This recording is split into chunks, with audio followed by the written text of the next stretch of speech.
From the Caribbean News Desk, the morning edition. Good morning.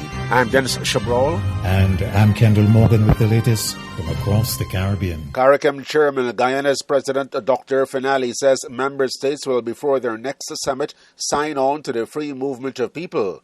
As chair of CARICOM, we have committed ourselves before the next meeting to collectively sign on the free movement within the region. Regional leaders are expected to meet again in July of this year.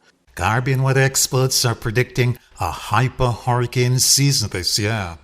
Climatologist at the Caribbean Institute of Meteorology and Hydrology, Dr. Cedric Van Merbeek, made the announcement at the 2024 Wet Hurricane Season Caribbean Climate Outlook Forum. Hurricane season, because of all the heat in the ocean that needs to exit the ocean, the hurricane season forecasts are showing hyperactive season.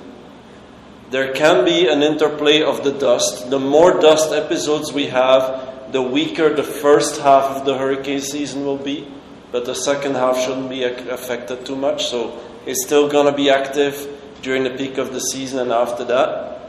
Weather forecasters in and out of the Caribbean predict 23 to 29 tropical storms.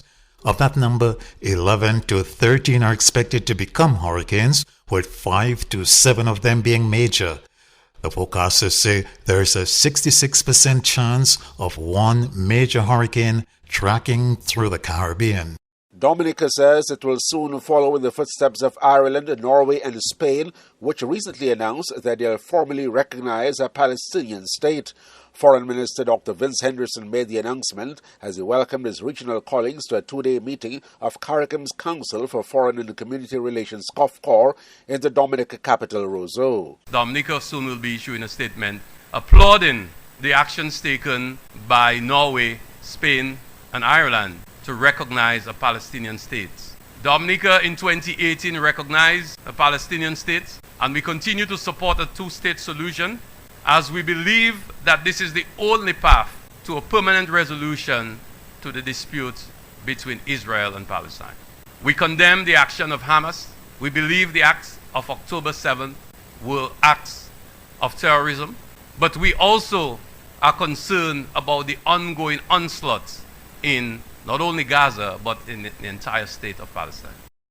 The two-day regional foreign ministers meeting will have Haiti's ongoing crisis high on its agenda, amid growing concern that the international community is not adequately supporting the search for a viable solution.